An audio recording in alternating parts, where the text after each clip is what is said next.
오늘 이 시간에는 21번째 시간으로 너희를 위하여 구하노라 라고 하는 제목으로 말씀을 함께 배우겠습니다. 먼저 전도자의 기쁨에 대해서 한번 살펴보겠는데요. 목회자로서 또는 전도자로서 성도의 신앙이 자라나는 것을 보는 것보다 더한 기쁨은 없습니다. 바울 사도는 에베소 교인들에 관한 소식을 듣고 그 마음을 표현하였는데 매우 감동적이죠. 에베소서 1장 15절의 말씀입니다. 이로 말미암아 주 예수 안에서 너희 믿음과 모든 성도를 향한 사랑을 나도 듣고, 여기서 이로 말미암아라고 하는 이 말씀은 앞에 에베소서 1장 3절에서 14절까지의 말씀은 성부와 성자와 성령 하나님이 어떤 분이시며 어떠한 일을 행하셨으며 오늘 우리가 구원을 얻기까지, 바울이 비록 복음을 전하다가 감옥에 갇혀 있는 상황이었지만 또한 에베소 교회의 성도들에게 3년 동안 눈물로 그들을 위해 기도하고 그들이 구원 얻기를 위하여 그곳에서 복음을 전하였던 그런 성도들, 자신만 믿고 끝난 것이 아니라 다른 이들에게까지 그 생명을 나누어 주는 그 기쁨과 감격이, 그 출처가 어디인지에 대한 것을 기록한 것이 3장 1절에서부터 14절까지의 말씀이었습니다. 1장 3절에서 6절까지의 말씀은 성부 하나님에 관한 말씀이었고, 7절에서 12절까지의 말씀은 성자 하나님에 대한 말씀이었습니다. 그리고 13절에서 14절까지의 말씀은 성령 하나님께서 진리의 말씀을 우리에게 들려주시고 진리 주체이신 예수님을 보내주셔서 예수님이 이 땅에 오셔서 행하신 모든 일에 대한 기록들이 사복음서에 기록되어 있지 않습니까? 그리고 이제 예수님의 선택을 받았고 예수님을 따라다니며 길림을 받았던 제자들, 그리고 또 그들에 의해서 복음을 듣고 주님이 가신 길을 따랐던 하나님의 사람들에 의하여 기록된 말씀을 우리가 듣고, 구원의 복음을 듣고 믿어 성령의 인치심을 우리가 받았을 때에 그것이 바로 진정한 그리스도인인 것입니다. 자, 복음을 들은 것만으로 끝났다, 영접하지 아니하였다, 예수님을 영접하지 아니하였다, 그럼 복음과 상관이 없는 것이에요. 또 예수님을 믿는 것 같은데 성령의 인치심을 받지 못했다, 즉 거듭나지 못했다, 물과 성령으로 거듭나지 못했다라고 하는 것도 그저 이거는 교회 발도장만 찍고 다니는, 또는 마당 뜰만 밟고 있는, 이사야 선지자를 통하여 이사야 선지자가 이스라엘 백성들이 얼마나 하나님 앞에 열심을 다해 예배하고 섬긴다고 하였습니까? 그러나 이사야 1장 있는 말씀을 보면 하나님의 깊은 탄식이 이사야 선지자를 통해 기록되어 있는 것을 알 수 있습니다. 하늘이여 들으라, 땅이여 귀를 기울이라. 그러니까 하늘도 알고 땅도 알고 하나님이 하신 사역들을 그 무생물들도 다 아는데 슬프다. 하나님이 창조하신 이 백성들은 모든 민족 가운데 연약한 그들을 선택하셔서 사랑하셨지만 하나님을 알지 못하고 멀리 떠나갔다. 그래서 머리끝부터 발끝까지 얻어터진 흔적뿐이라고 하는 그 사실을 이스라엘 백성들의 실상에 대한 것을 말씀하시면서 얼마나 안타까운 마음을 탄식하셨는지 몰라요. 그러면서 너희들이 예배를 드리러 나에게 나오지만 마당 뜰만 밟을 뿐이니라. 마당 뜰만 밟을 뿐이니라. 이것이 요한계시록에서는 마당 뜰에 대해서는 아예 계수하지도 말라 그랬어요. 그들이 하나님의 성전에, 영원한 하나님의 나라에 들어갈 수 없다는 이야기입니다. 명목상 그리스도인, 이것은 요하네슬레 목사님의 표현입니다. 그러니까 예수님에 대해서 들었고 진리를 들었고 복음을 들은 것 같은데 거듭나지 못한 사람들, 행위로 구원받는다고 생각하며 무엇인가 열심히 하기는 하는데 여전히 죄의 본성이 그대로 있어서 어떤 상황과 환경만 되면 옛 본성들이 살아나와 안 믿는 사람들보다도 더 오히려 더 악한 행동들을 하게 됩니다. 왜냐하면 여러분 보세요. 이처럼 평생을 교회에서 길림을 받고 이 훈련받는 분들, 세상에서 우리가 뭐 대학까지 이제 최고 학벌을 나와서 여러분 또 석사나 박사까지 공부했다 하더라도 특별한 경우에 전문인으로 가르치는 일을 위해서 계속 연구하고 하는 일이 아니라면 우리가 대부분 대학을 졸업하고 그리고서는 거의 배움의 기회를 갖지 않잖아요. 물론 요즘은 각 지자체마다 이제 그 지역마다 문화센터라든가 여러 가지의 경로를 통해서 마음만 있으면 배울 수 있는 그런 기회들이 많습니다만은 최고의 학문, 여러분이 신학이라고 하는 건 최고의 학문이에요. 요즘 워낙 아주 이 목회자들에 의해서 추락시켜버린 이런 상황이 되었고 신학교도 본질에서 벗어나서 인본주의적인 인문학 이러한 것들이 팽배하다 보니 이 생명의 말씀을 잃어버려서 이 지경이 되었지만 여러분 학교를 다니지 못했어도 초등학교를 못 나왔어도 꾸준히 신앙생활을 하잖아요. 그분들의 언어, 그분들이 쓰는 이 단어 이런 거 달라요. 세상 사람들과 다릅니다. 품위가 있고요. 품격이 달라요. 최고의 언어를 하나님의 말씀을 계속적으로 듣고 배우기 때문에 학문과 상관없이 가방끈과 상관없이 여러분 그들이 깨닫게 되는 지혜라든가 또 이 성경에 대한 지식뿐만 아니라 세상에 대해서 통찰력이라든가 이런 것들도요 꾸준히 몇십 년 동안 신앙생활한 분들은 정말 웬만한 분들 당할 수 없는 구제에도 능하고 이런 경우 많이 봅니다. 제가 거리에서 나가서 전도했던 분 중에 어르신이었는데 일찍이 20대 때 4명의 딸을 낳아서 길리우시던 중에 남편이 돌아가셨어요. 그러니까 20대 후반에 사별을 하시고 평생을 그때 당시에 70 넘으셨던 분이신데 이분이 이제 바느질을 해서 그 자녀들을 교육하시고 이랬던 분이에요. 그래서 이제 거리에서 저를 만나서 저희 교회에 오셔서 나중에 권사님 직분까지 받으시고 80 넘어 장수하시다가 주님 품에 안기셨는데 이분이 이런 말씀하셨어요. 교회를 가고 싶기는 한데 무학자라는 거예요. 학교를 가보신 적이 없대요. 그래서 창피해가지고 부끄러워서 그래서 교회를 다닐 수 없다는 것입니다. 괜찮습니다. 자녀가 아버지 집에 가서 예배를 드리고 아버지를 만나러 오겠다고 하는데 너 공부 얼마만큼 했냐 그러고 못했다고 내쫓는 그런 육신의 부모도 그런 분 없잖아요. 그러니 하나님이 기뻐하십니다. 할머니 자체를 사랑하시는 거예요. 순종하고 나오시기만 하면 돼요 라고 하였더니 순종하고 나오셨어요. 그런데 놀라운 일이 무엇인지 아세요? 한 번도 교회를 학교를 다녀보신 적이 없는데 얼마 동안 교회를 다니시더니 찬송도 잘 찾으시고 성경도 잘 찾으시는 거예요. 이렇게 막 잘 읽고 이러지는 못하시는데 신앙생활 하는데 전혀 문제 없이 신앙생활 하시다 또 췌장암 말기로 그 판명이 되었는데 하나님께서 10년 이상을 연명하게 해주셨어요. 네. 사람의 살고 죽음에 대한 모든 것들도 다 하나님의 주권에 있고요. 다 핑계예요. 내가 공부 많이 못해서 뭐 무식해서 교회 못 다니는 이거 다 변명입니다. 아버지 집에 돌아오는 거예요.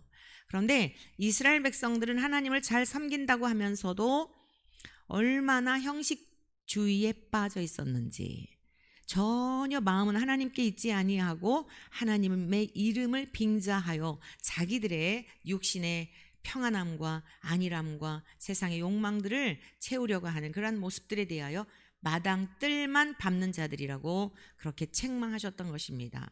최근에 아침 방송을 하면서 정말 기쁜 소식들을 듣게 되는데요. 진짜 교회만 왔다 갔다 했었는데 어떻게 이렇게 말씀이 꿀송이처럼 다냐. 참된 진리가 무엇인지 아주 정말 참 기쁨의 소식들을 깨닫게 되고 말씀에 대해서 새롭게 들려진다라고 하는 이런 소식들을 듣고 있습니다. 여러분 미말의 종이 사역을 하면서 이러한 일들을 경험하면서 보람을 얻고 기쁨을 누리고 있는데 그래서 저는 사실 부러운 게 없어요. 목회하면서 부러운 목사님도 없고 어떻게 하면 우리 주님 닮을까? 어떻게 하면 끝까지 주님 나라에까지 완주할까? 이것이 저의 근심이지 이 세상에 아무도 부러운 사람이 없습니다. 주님 한 분만으로 충분하기 때문이에요. 자, 그런데 사도 바울이 우리 주 예수 그리스도 안에서 경험한 은혜는 어디 이 미말의 종인 저에 비교할 수 있겠어요? 감히 따라갈 수가 없죠. 그런데 바울 사도가 성도들에 대하여 그렇게 3년 동안 말씀을 가르치고 그들을 주님께로 인도하고자 하였더니 그것이 헛되지 않고 무슨 소식을 들어요? 삼위일체 하나님에 대한 너희들이 믿는 것이 바로 이런 믿음이다. 그걸 가르쳤겠죠. 글로 남겼을 뿐만 아니라 그의 메시지가 다 그런 메시지였어요. 구약의 하나님, 유일하신 하나님 한 분이신 줄 알았던 그 하나님. 그런데 다메섹 도상에서 예수님을 만나고 보니 이분이 정말 하나님의 아들이신가? 유대인들에게 있어서 하나님의 아들이라고 하는 것은, 아들과 아버지라고 하는 것은 동일한 본질과 동일한 본체라고 하는 인식들이 있었단 말이에요. 그러니까 예수님이 내가 하나님의 아들이다 라고 하는 것은 내가 곧 하나님이다 라고 하는 것과 똑같은 의미이기 때문에, 그러나 나는 아들이다, 아버지는 아니다, 이런 뜻이죠. 그래서 바울 사도가 부활하신 예수님을 만난 후에 이 사실이 정말 성경에 기록된 대로 오신 그분인가, 성경의 선지자들을 통하여 예언된 그 메시아인가 라고 하는 것을 알기 위하여 성경을 다시 연구하기 시작하였죠. 그랬는데 구약의 예언자들이 예언한 내용과 일치가 되는 거예요. 처녀의 몸에서, 동정녀 처녀의 몸에서 태어나는 사건, 예수님께서 그가 찔림은 우리의 허물 때문이요, 그가 상함은 우리의 죄악 때문이라, 그가 징계를 받음으로 우리가 나음을 입고 그가 채찍에 맞음으로 우리가 하나님과 평화를 누리게 된 이 모든 이사야 선지자를 통해, 여러분 에스겔 선지자를 통해, 요엘 선지자를 통해, 많은 선지자들, 아니 모세를 통해서부터, 창세기에서부터 예수님이 오심에 대한 것을 예언되었거든요. 그러니까 다시 성경을, 구약의 성경을 연구한 거예요. 그땐 신약이 없었으니까. 다메섹 도상에서 예수님을 만나고 나서 그동안 배웠던 구약의 말씀들을 다시 연구해 보니 딱 일치가 되는 겁니다. 예언자들이 예언했던 바로 그분이 세상적인 메시아가 아니라 나를 구원하시고 인류를 구원하시기 위해 오신 분인 것을 알게 되었고 깨닫게 되었고 믿어지게 된 것이에요. 그래서 바울 사도가 전한 모든 복음의 내용들, 베드로 사도나 요한 사도나 모든 복음서 이후의 내용들을 보게 되면요, 베드로 사도도 마찬가지고 전부 그 내용이에요. 구약의 말씀을 주신 하나님, 세상을 창조하신 그분이 하나님과 똑같은 아들을 보내주셨다. 그런데 우리와 전혀 다른 본질을 가지신 분으로서 그분은 친자이시고 하나님과 같은 속성과 본질과 본체와 영광이시기 때문에 예수님만이 온전하신 죄가 전혀 없는 의인이시고 우리 모두는 죄인이다 라고 하는 것을 깨닫게 된 것입니다. 그래서 의인은 없나니 하나도 없다, 이런 말씀을 선포하고 있는 거예요. 누가요? 바울이요. 우리는 다 파멸에 이를 수밖에 없는 인생이라고 하는 로마서 3장에 아주 조목조목 지적하고 있잖아요. 그런데 예수님 만나기 전에는 어땠어요? 의인인 줄 알았어요. 왜요? 율법을 지키니까요. 그런데 그게 얼마나 비참한 자신을 보게 하는지를 오히려 깨닫게 된 것입니다. 그래서 지금 에베소서 1장 3절 이하에서 14절까지 성부 하나님, 성자 하나님, 성령 하나님에 대한 것을 밝히고, 그리고 성령으로 인침을 받았을 때에 우리는 하나님의 소유가 되었다. 그리고 우리는 하나님의 소유가 되었기 때문에 절대로 누구에게 빼앗길 수가 없다. 요한 사도는 요한 1서의 말씀을 통하여 그걸 이렇게 표현을 했죠. 하나님께서 지키심에 악한 자가 그를 만지지도 못하느니라. 할렐루야, 할렐루야. 그렇습니다. 그래서 여러분, 우울할 이유가 없는 거예요. 정말 제가 안타까운 게 뭐냐면 진짜 말씀을 들어야 될 사람들이 있어요. 제가 운영하는 카타콤이라고 하는 단톡방에도 한 90여 명 있는데 진짜 좀 말씀을 좀 듣고 그리고서는 뭔가 깨닫기를 바라는데 다른 건 다 좋아하는데 안 들어요. 너무너무 안타깝죠. 결국 오늘 아침에는 이제 본인이 나가게 했더라고요. 여러분, 복음은 아무나의 것이 아니에요. 많은 것을 생각하게 돼요. 왜냐하면 분명히 성경에 나오는 예수님께서 우리에게 분별하도록 알곡과 가라지와, 여러분 알곡과 가라지만 있는 거 아니에요? 늑대도 있고 이리도 있습니다. 교회를 해치고 공동체를 해치는 늑대도 있고 이리도 있고 여우도 있어요. 정말 가라지인지 알곡인지 뭐 늑대인지 이리인지 여우인지 여러분 이 시대는요 정신 바짝 차리고 분별할 수 있어야 합니다. 차라리 가라지라면 나아요. 왜요? 그냥 가라지 나중에 뭐 자기 혼자 그러지만 늑대와 이리 여우 이건 뭐죠? 공동체를 해치는 거예요. 근데 사람들은 다 가라지로만 생각을 하고 다 내버려둬라 이러는데 치리를 하지 않아요. 그래서 이렇게 무질서한 세계가 이 교회 그 공동체가 된 것입니다. 교회 안에는요 늑대도 있고 이리도 있고 여우도 있다. 가라지만 있는 거 아닙니다. 쭉정이도 있고 알곡도 있다. 네, 가라지는 내버려 두라 그랬어요. 그런데 포도원을 허는 여무는 내쫓아야 하는 것이에요. 분별을 하지 못하면 참 이게 난해한 부분이에요. 그래서 더 성경을 알아야 하고 정말 마음을 겸비해서 우리가 잘 모르니까 주님 오실 때까지 스스로 나가기 전에는 참 이게 어려운 부분이죠. 자, 다시 본문으로 돌아가겠습니다. 그런데 이로 말미암아 그렇게 삼위일체 신앙에 대한 것을 가르쳐 줬겠죠. 근데 그들이 깨달아 아는 거예요. 그리고 그것을 또 붙드는 거예요. 이제 이러한 소식들을 들릴 때에 주 예수 안에서 너희 믿음과 모든 성도를 향한 사랑을 나도 듣고, 믿음이라고 하는 것은 사랑을 수반한다는 걸 명심하십시오. 첫 번째, 하나님을 향한 사랑이에요. 전심을 다해 사랑하는 거예요. 그 사랑으로 이웃을 사랑하는 거예요. 믿음이 없는 사랑, 사랑이 없는 믿음 있을 수 없어요. 같이 가는 거예요. 근데 여러분 잘 분별하셔야 됩니다. 의사가 지금 막 살이 썩어 들어가는데 아우 얼마나 아프세요. 그냥 내버려 둘게요. 이거는 사랑이 아닌 살인자예요. 당신 이거 내버려 두면 몸통이 다 썩습니다. 심장까지 뇌까지 다 침투해서 이 더러운 암세포가 당신의 생명을 위협합니다. 아프지만 잘라내야 합니다. 여러분 이게 진짜 의사 아닐까요? 목회자들이 오늘 그런 일들을 못해요. 아야소리 한다고 그래가지고 그냥 내버려 붙여둬요. 그래서 다 온몸이 결국에는 다 썩게 만들고 살릴 수 있는 사람을 죽게 만드는 이러한 지도자들이 너무 많습니다. 우리는 그 길을 가지 말아야 하고, 여러분 기도해 주세요. 저는 그 길을 가지 않도록 지금까지 왔는데 끝까지 그 길을 가도록 부탁드리겠습니다. 바울은 너무 감격스러웠어요. 믿음과 사랑 이것이 겸비가 되어서 그러한 소식들을 듣게 된 겁니다. 1장 16절입니다. 내가 기도할 때에 기억하며. 너무 감동이 되잖아요. 하나님의 말씀을 가르쳐 준 대로 그 말씀을 그냥 아주 받아들이면서 말씀대로 살아보려고 노력하는 거, 힘쓰는 거, 때로는 막 울기도 하고 너무 힘들어요. 말씀대로 사는 게 힘들어요. 이럴지라도 꼭 붙어 있어가지고 떠나지 않고 그렇게 죄와 싸우되 피 흘리기까지 싸운 것이 믿음의 선진들이거든요. 그러한 삶을 살아내는 경우를 보면 얼마나 귀하게 여기지겠습니까? 진짜 다 줘도 아깝지 않아요. 정말 재산이 있다면 다 물려줘도 아깝지 않을 그런 분들이 있어요. 여기 뭐라 그랬어요? 내가 기도할 때에 기억하며 너희로 말미암아 감사하기를 그치지 아니하고. 바울 사도가 지금 감옥에 갇혀 있으니 성도들에게 뭘 어떻게 하겠어요? 할 수 있는 게 뭐죠? 예수 그리스도의 생명밖에 줄 수 없는 거예요. 그것도 또 이렇게 앉혀놓고 가르칠 수 있는 것도 아니고, 그러니까 또 편지를 쓰는 거예요. 편지만 써요? 아니요. 기도할 때마다 성령님이 여러분들의 그 믿음과 사랑을 겸하여 성도들을 사랑하고 서로 격려하고 하는, 이렇게 말씀대로 살려고 하는 여러분들의 소식을 들으니 기도하지 않을 수가 없는 거죠. 그러면서 그 기도가 감사의 기도가 된다는 거예요.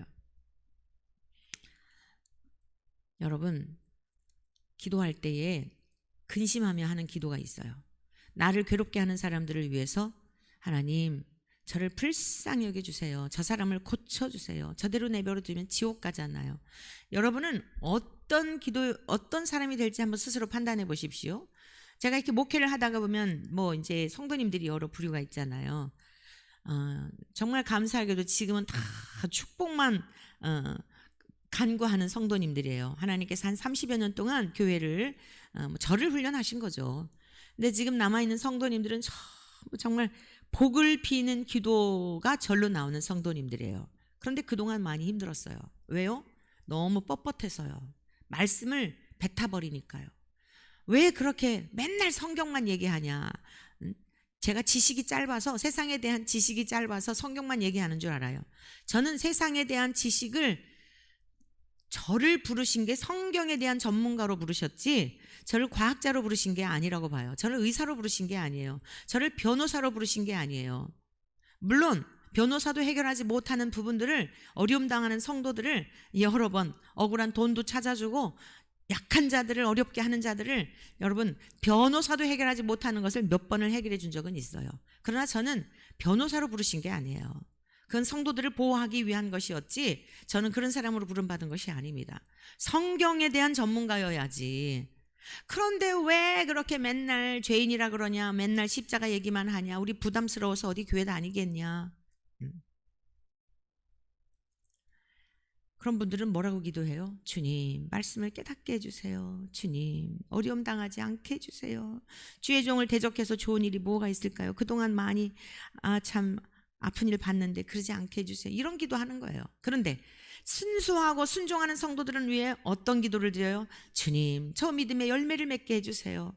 정말 제가 보기에도 감동이 되는데 주님 얼마나 감동이 되시겠어요? 사랑하는 성도 여러분, 진리의 말씀을 뱉지 마시고 소중히 여기는 여러분들 되시기를 축복합니다. 종이 기도를 드릴 때도 그러한데 하나님께서 아들을 보내시면서까지 말씀이 육신이 되어 주님을 보내신 하나님은 얼마나 여러분들을 향하여 복을 내리고 싶으시겠습니까? 기도의 제목으로 살지 마시고 기도의 응답으로 사는 우리 되시기를 축복합니다. 축복의 기도의 응답으로 사는 저와 여러분 되시기를 축복합니다. 바울 사도는 기도할 때마다 그들을 위해서 감사하기를 그치지 않았다는 거예요. 하나님 아버지 감사합니다. 강팍하고 교만하고 굳은 자들, 그저 이고니온에서 비시디아, 여러분 그저 바울 사도가요 막 그 다니는 곳곳마다 얼마나 그 비시디아 안디옥까지 쫓아와가지고 수리 안디옥에서 파송을 받았잖아요. 그 전도 여행을 다니는데 그냥 막 때리고 박해하고 다른 데로 가면은 또 뭉쳐가지고 거기까지 쫓아와서 박해를 하고 얼마나 고난을 많이 받았는지 몰라요. 그런데 그러던 중에 말씀을 꿀송이처럼 받아들이고 나의 생명으로 삼는 성도들을 보니 감사하는 게 그치겠어요? 그들을 보면서 힘을 얻는 거예요. 이렇게 감동적인 그런 내용을 기록하고 있습니다. 그러면서 그들을 위한 구체적인 기도를 하고 있는 거예요. 너무 감격스러워서 성도들을 향하여 기도를 하되 몸은 떨어져 있지만 영적으로 교통하는 거예요. 성령으로. 그래서 두 번째 기도의 내용에 대해 살펴보겠는데 에베소서 1장 17절의 말씀입니다. 감사하면서 기도하는 것으로 끝난 게 아니라 그들을 위하여 기도할 때 어떤 기도를 드렸냐? 우리 주 예수 그리스도의 하나님. 네, 주로 이렇게 사용하고 있죠. 그러니까 왜 이렇게 사용하는지를 여러분 잘 이해하셔야 돼요. 유대인들은 바울, 요한, 베드로 모든 유대인들은 이 성경을 예수님이 이 땅에 유대 땅에 오셨고 예수님께서 그 부르시고 길리우셨던 분들 다 유대인들이에요. 대부분 유대인들이에요. 뭐 덜어는 이방인도 있어요. 덜어는 이방인도 있었지만 제자가 된 이방인 글쎄요. 지금 제가 이렇게 딱히 생각은 안 나는데 대부분 유대인들 제자였어요. 그렇기 때문에 이들은 유일하신 하나님을 아는 거예요. 그런데 그 하나님을 향하여 우리 주 예수 그리스도의 하나님 이렇게 말하는 것은 성부와 성자의 관계에 대한 걸 명확히 알고 있었다는 거예요.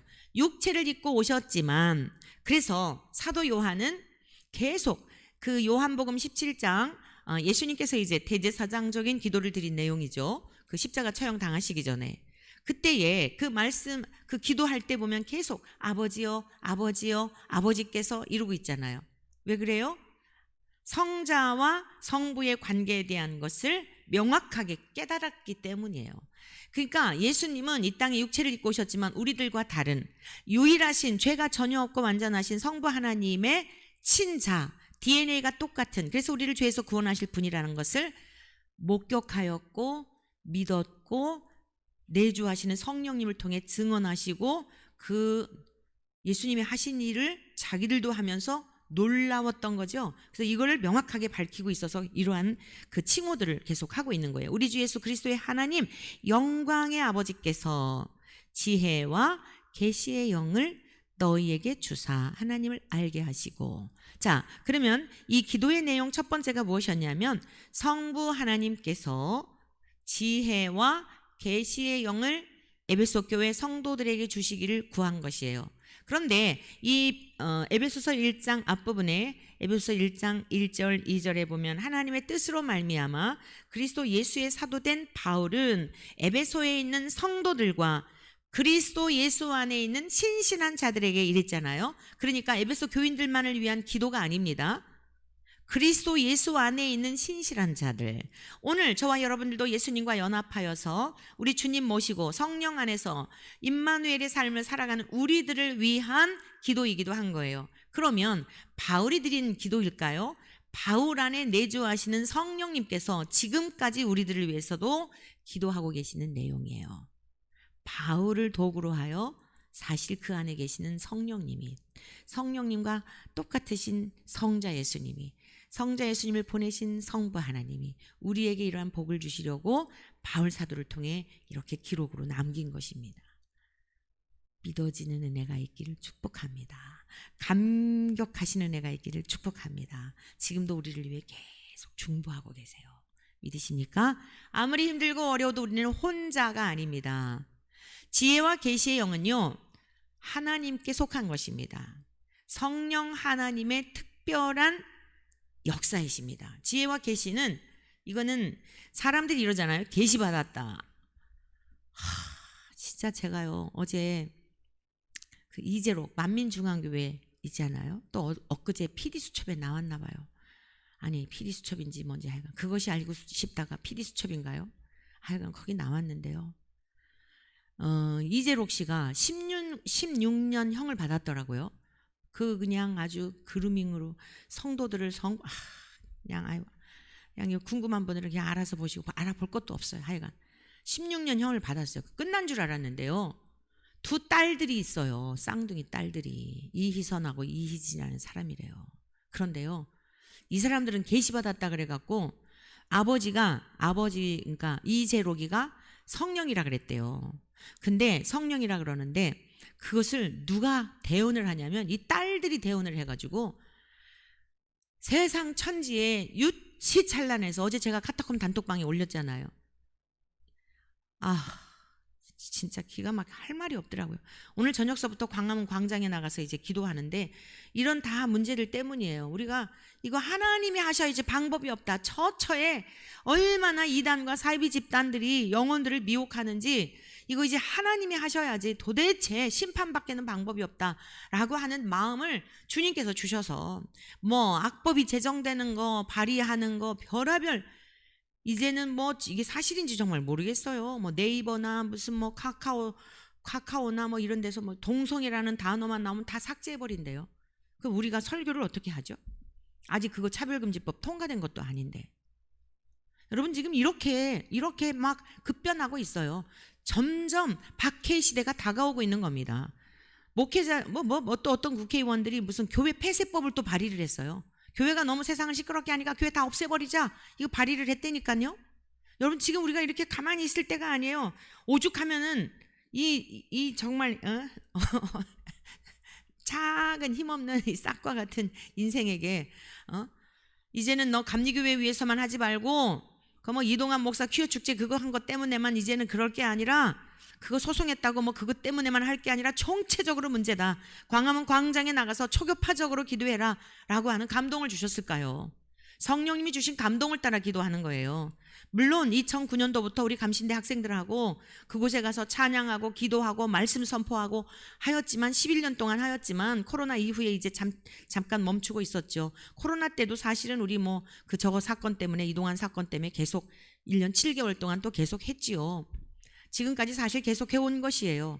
그런데 아니다, 너희들만 이거 할까? 아니다. 초교파적으로 모여서 총체적으로 지금 문제인데, 음습한 곳에서, 여러분 거기는 워낙 대형이니까 그러지만 여러분 작은 교회들에서 또 무슨 계시 받았다 해가지고 얼마나 영혼들을 미혹하는지 몰라요. 근데 남자들이요, 제가 유치한 거 하나만 말씀드려 볼게요. 그 만민중앙교회 이희진, 이희선인지 누구 아무튼 이 사람들 또 목사래요. 그래가지고 선물을 주는데요, 그 애들 이렇게 이런 거 있잖아요. 액세서리 같은 거, 막 헝겊으로 만든 거, 이런 거를 그 여자 목사 그 사람, 그 여자들이 그걸 또 선물을 해요. 성도들에게. 그걸 또 다 모아가지고 남자들이 여기다가 꽂고서 진짜 오 마이 갓.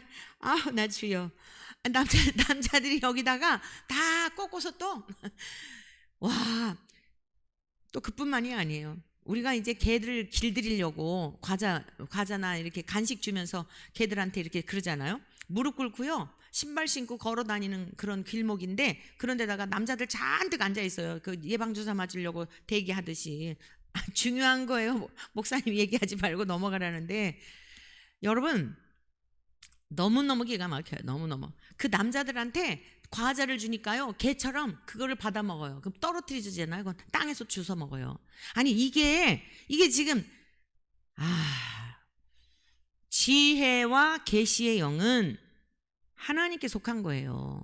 뭐 사람들이 계시 받았다, 이거 절대 믿지 마세요. 미혹하는 거예요. 백발백중 미혹하는 거예요. 성경 보세요. 그 시간에 누가 여러분들한테 전화해 와가지고 뭐 계시 받아, 이거 다 여러분들을 가스라이팅이라고 그러죠. 조종하는 거예요. 조종당하는 거예요. 절대로 그런 거 없어요. 성경 보세요. 성경. 그리고 궁금한 거 있으면 계시 받고 싶으면 성경 읽다 보면 성경에서 말씀하세요. 그건 완전해요. 성경에 기록된 말씀은 완전해요. 내가 너를 사랑한다. 성경에 기록된 말씀으로 그게 딱 와닿으면 그거는 안전한 거예요. 근데 다른 사람이 뭐 어쩌고 저쩌고 해가지고 하는 이야기들은 거의 100% 아니올시다입니다. 그래서 바울 사도가 지금 에베소는 어떤 상황이었죠? 에베소는 우상이, 그 시 자체가 아시아의 이 지금 굉장히 중요한 도시였는, 서울과 같은 그런 도시였는데 아데미에게 그 시를 바쳐버렸다고요. 그러니까 우상이 장난 아니었어요. 이 시대보다 더했어요. 음란 지금보다 더했어요. 그렇기 때문에 지혜와 계시의 영을 하나님께서 주셔야 분별하게 되고 끝까지 믿음을 사수할 수 있어 천국에까지 갈 수 있기 때문에 하나님께서 지혜와 계시의 영을 주시기를 구한 것입니다. 그 다음에 그 기도의 내용이 두 번째 무엇이었냐면 하나님 알기를 구한 것이에요. 여러분, 우리가 하나님을 아는 것은 인간의 힘으로 절대 불가입니다. 거듭나지 않아도 몰라요. 그냥 머리로만 아는 거하고 성령님이 우리 안에 인격 속에 오셔서 우리의 인격과 연합이 되어 기록된 말씀으로, 그리고 성령님도 말씀에 준하여 알게 하시지, 무슨 성경을 버리고 아까 그 어떤 여자들 모양 이재록이한테 성령으로 하나님이 성령이라고 말했다, 이게 대언을 해가지고 그렇게 된 거래요. 이재록은 대언의 영까지는 못 받았대요. 딸들이 받아갖고 그걸 해가지고 교회에다 공표를 해갖고 지금은 오히려 더 이재록보다도 더한 지경이 됐더라고요. 거기에 있었던 PD가 그거를 다 제보한 거예요. 방송 PD가 거기에 빠져서 그러고 있었다니까요. 참 주여 어찌하오리까. 알미라고 하는 것은요, 여기 17절 말씀 다시 한번 볼게요.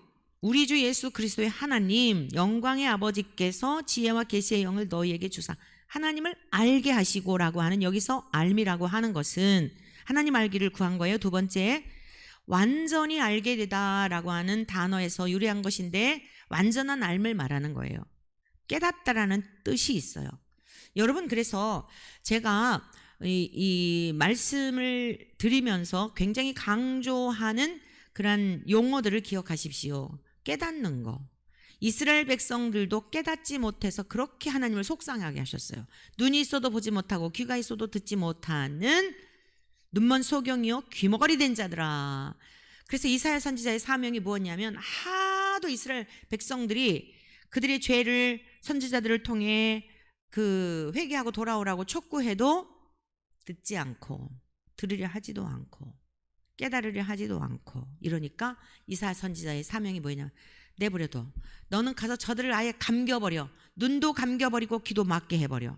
이 사명이에요. 얼마나 하나님이 정말 마음이 어려우셨으면 그랬을까요?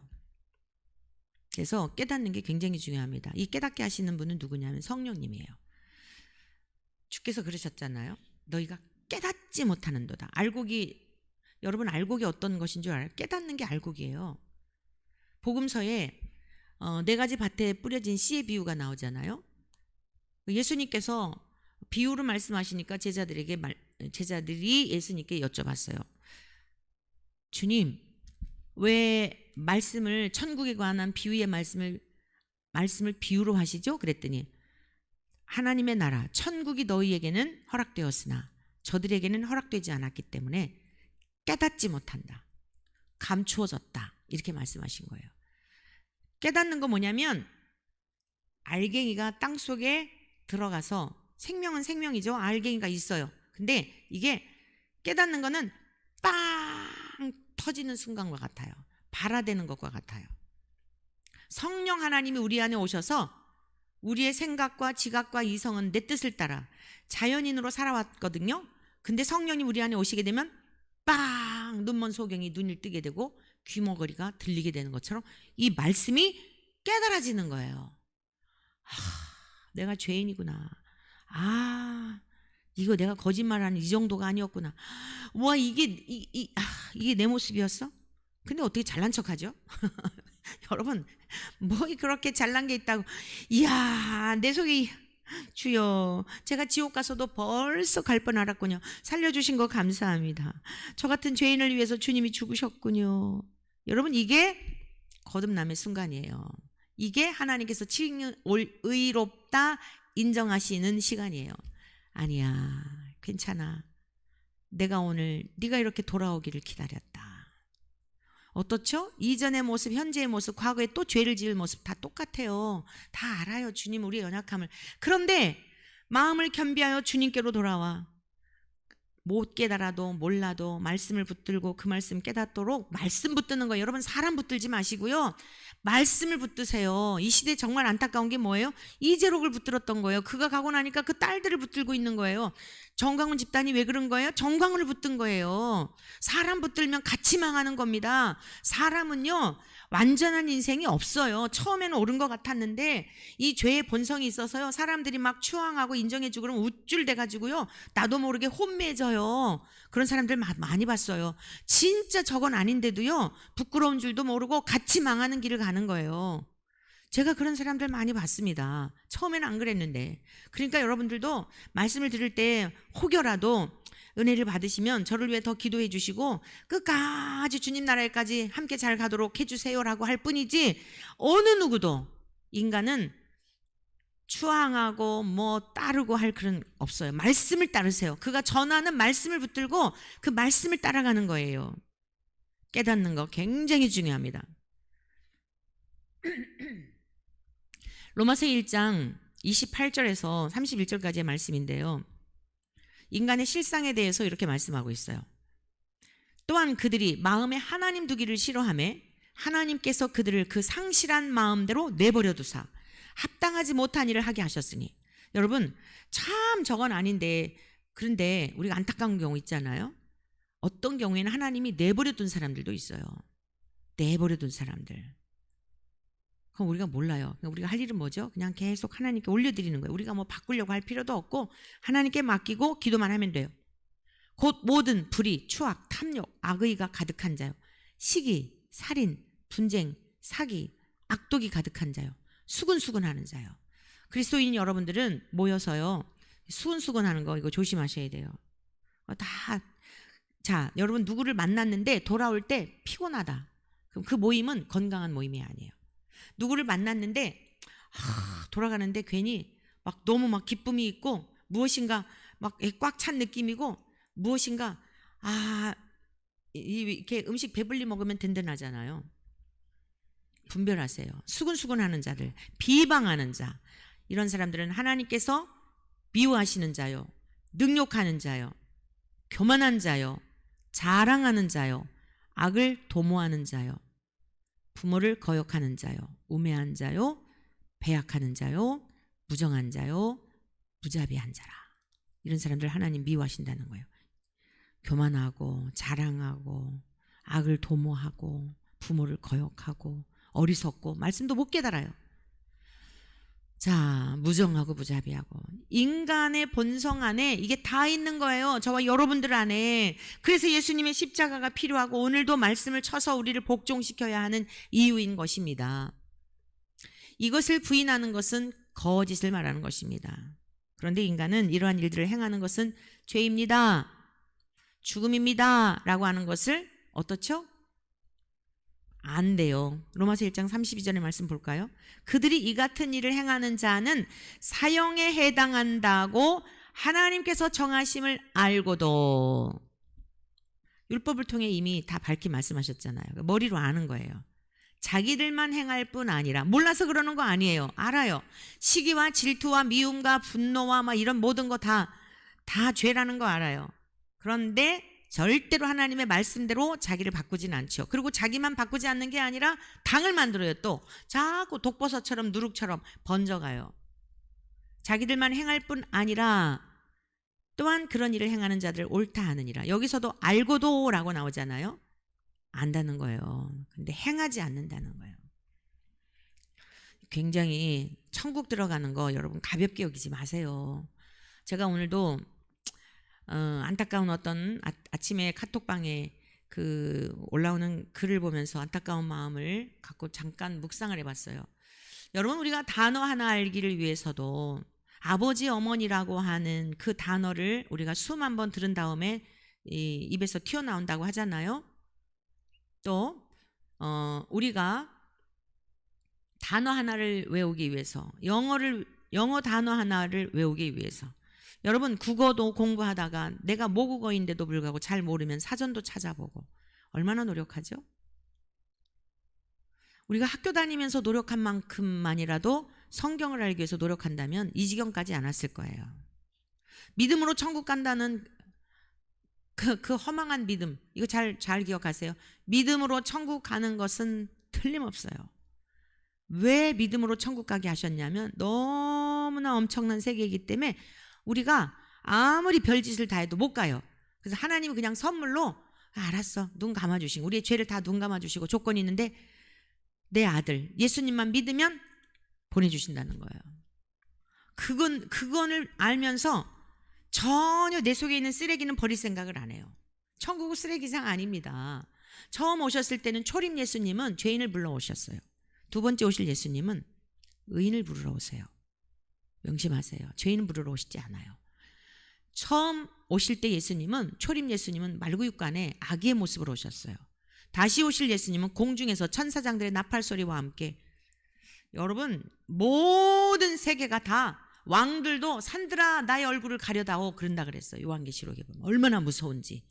부자들도 땅이 진동하고 처음 것들과 처음 땅들이 다 없어지고 우주 만물의 주가 되시는 주님이 공중에서 천사장들의 나팔 소리와 호령과 함께 이 땅에 오시는데, 그 더러운 쓰레기 있는 모습 그대로, 우리가 이 세상에서 악독과 모든 더러운 거 다 내뱉은 그 상태, 회개하지도 않고 그 주님 맞이할 수 있다고요? 그거는 마귀에게 속는 거예요. 너 이 정도 해도 잘해. 그 정도 얼마나 열심히 했는데. 야야, 그 괜히 그러는 거예요. 그거 박 목사 괜히 피곤하게. 속지 마십시오. 박 목사 얘기가 아니라 성경의 말씀을 따라 믿으셔야 합니다. 성실하시기를 바라요. 성경 말씀에 성실하셔야 합니다. 사람의 힘으로 고칠 수 없어요. 지혜와 계시의 영이 오셔야 고칠 수 있어요. 에베소서 4장 13절의 말씀입니다. 에베소서 4장 13절. 우리가 다 하나님의 아들을 믿는 것과 아는 일에, 이것도 같은 단어예요. 이 알미라고 하는 것은 온전한 알을 말하는 거예요. 하나님은 어떤 분이신지, 하나님이 우리들에게 회개하라고 하시는지, 예수님이 왜 오셨는지, 이걸 총체적으로 성령님을 통해 알게 하시는 거예요. 세상적인 지식이 아니에요. 하나님에 관한 알미예요. 그러면 세상에 있어서도요 탁월한 삶을 살아요. 윤리적이고 도덕적이고 교과서 배워서가 아니라 주님이 우리 안에 계시기 때문에 주님이 원하시는 삶을 살도록 성령님이 이끌어 가세요. 온전한 사람을 이루어 그리스도의 장성한 분량이 충만한 데까지 이르리니, 여기서도 하나님의 아들을 믿는 것과 아는 일에 하나가 되어 그랬잖아요. 하나님의 아들 예수 그리스도를 믿는 것, 믿음으로만이 아니, 그 믿음은 성령님이 오셔야 이게 연합이 되어서, 하나님의 영이신 성령님과 연합이 되어서 하나님의 아들을 제대로 믿을 수 있어. 하나님이 온전한 사람, 뭐 우리가 죄 안 짓는다, 거짓말 할 생각도 안 한다, 이거 아니고 하나님이 본래 만드셨던 하나님의 형상, 그 형상을 회복할 수 있는 것을 말씀하신 거예요. 잠언 1장 7절의 말씀을 보시겠습니다. 여호와를 경외하는 것이 지식의 근본이거늘 미련한 자는 지혜와 훈계를 멸시하느니라.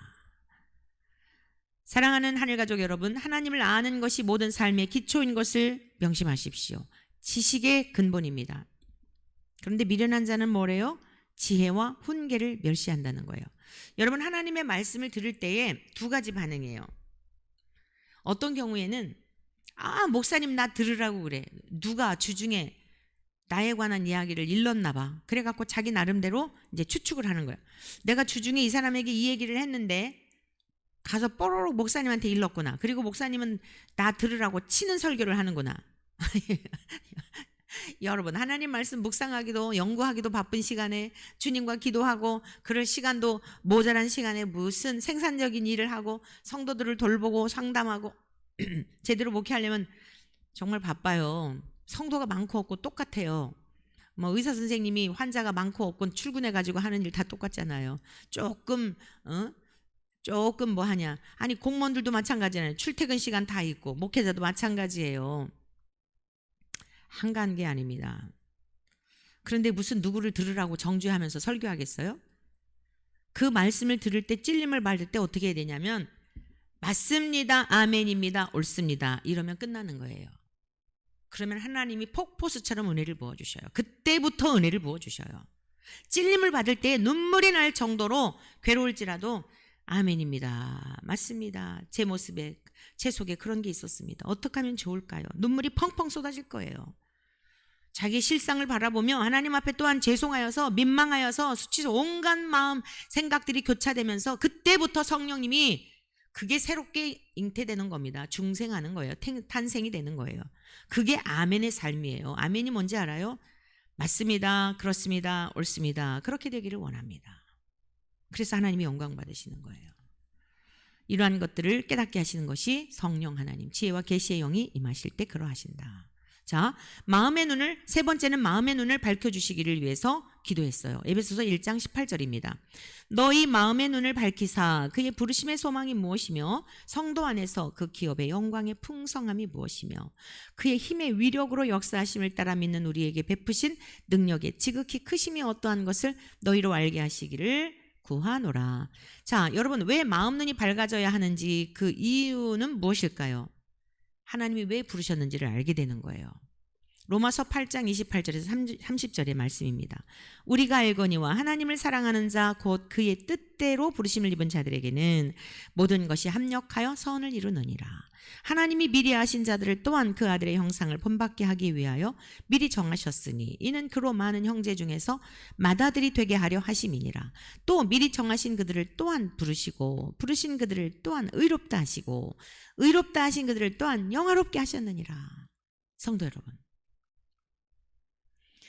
저와 여러분들이 마귀가 주는 생각을 절절절절 따라다니다가 열등감, 피해의식, 낮은 자존감, 조현병이며 막 여러분 이 모든 게요, 지금 교회가 1차적으로 교회가 책임이에요. 어린이들 어렸을 때 교회 왔을 때 말씀으로 가르치고 말씀으로 양육하고 그 물결이 세상을 덮었다고 한다면 이렇게 우울증 환자가 많을까요? 자살할, 우리나라 대한민국 자살 1위잖아요. 교회의 책임이고 목회자들 책임이고 부모님들 책임, 기독교인 엄마 아빠들 책임이에요. 공부 많이 해라, 공부 대학 가면은 교회 가라, 뭐 이래 가면서 다 밖으로 내쫓았어요. 기독교인들 중에서도 조현병 환자, 우울증 환자가 얼마나 많은지 몰라요. 자살하는 사람 기독인들 중에서도 많아요. 우리가 회개해야 돼요. 목회자들이 회개하고 엄마들이 회개하고 아빠들이 회개하고 여러분의 자녀들 공부가 우선이 되고 우상이 되어서. 저와 여러분들 이 세상에서 나그네 인생길입니다. 지난번 제가 집회 때 말씀드렸듯이 다 나그네 인생길의 수단이에요. 좋은 가정에 못 태어났어도 괜찮아요. 주님 앞에 나왔다면 하나님 나라 유업을 이을 자들이라고요. 지금 바울 사도가 그걸 깨닫게 된 거예요. 그게 하나님의 영광스러운 그 나라에 하나님의 자녀로서 그 기업을 잇게 하셨구나. 근데 이것을 육적으로 못 깨달아요. 성령님이 오셔야 깨닫게 되니까 지혜와 계시의 영을 위해서 간구했던 것입니다. 그 영광의 풍성함이 얼마나 큰지를 깨닫게 하려고 지혜와 계시의 영을 위해서 간구한 거예요. 말씀을 맺겠습니다. 사랑하는 성도 여러분, 여러분의 삶의 정황이 어떠하든지 아무 상관이 없어요. 혼자 살거나 이혼했거나 사별했거나 직장이 없거나 정규직이 아니어서 알바를 하거나 다 여행길에 잠깐 머물다 가는 거예요. 우리가 휴가 때 멋진 호텔에서 사느냐, 민박을 하느냐, 텐트 치고 캠핑을 하느냐, 그 차이예요. 캠핑을 하는 분 물 들어와도 즐기면 행복해 하잖아요. 여러분의 마음에 달려있는 거예요. 근데 그 마음을 우리 힘으로 안 돼요. 성령님을 구하십시오. 지혜와 계시의 영을 구하십시오. 이 말씀이 실제가 되지 못하는 분들은 머리로만 안다고만 생각하지 마시고 실제가 되어서 오늘 이 자리에서, 이 땅에서도, 오늘의 여러분의 가정에서도 환경의 지배를 받지 않고 늘 증거가 뭐예요? 하나님 나라가 임한 사람들의 증거가 뭐예요? 기쁨이 있어요. 평강이 있어요. 요동하지 않아요. 세상 사람들에 의해서 뭐 넘어지고 어쩌고 하지 않아요. 누구 때문에 실망할 것도 없어요. 남편 때문에 우울할 것도 없어요. 자식 때문에 그럴 것도 없어요. 다 하나님의 소유이니까요. 하나님께 맡기는 거예요. 여러분 하나님이 주신 평안을 빼앗을 갈 자가 없다고 주님 말씀하셨잖아요. 이것을 내가 너희에게 이름은 너희 평안이 너희에게 있어 나의 기쁨이 너희에게 있어 너희도 누리게 하려 함이라. 그게 하나님 나라가 임한 증거예요. 그러지 못하다면 구하셔야 돼요. 이 방송 끝나시고 나서 있는 그 자리에서 간구하십시오. 전철을 타고 가다가 듣는다 할지라도 눈을 감고 기도하십시오. 지혜와 계시의 영이신 성령 하나님, 제 안에 오셔서 저를 완전히 주장하여 주십시오. 제 안에 좌정하여 주셔서 떠나지 마시고 저의 지각과 이성과 세포와 모든 머리털까지도 제 발끝까지도 다 사로잡아 주셔서 하나님의 영광을 위한 도구가 되게 하여 주십시오. 기도하실 때 하나님께서 응답하여 주실 줄 믿습니다. 기도하겠습니다.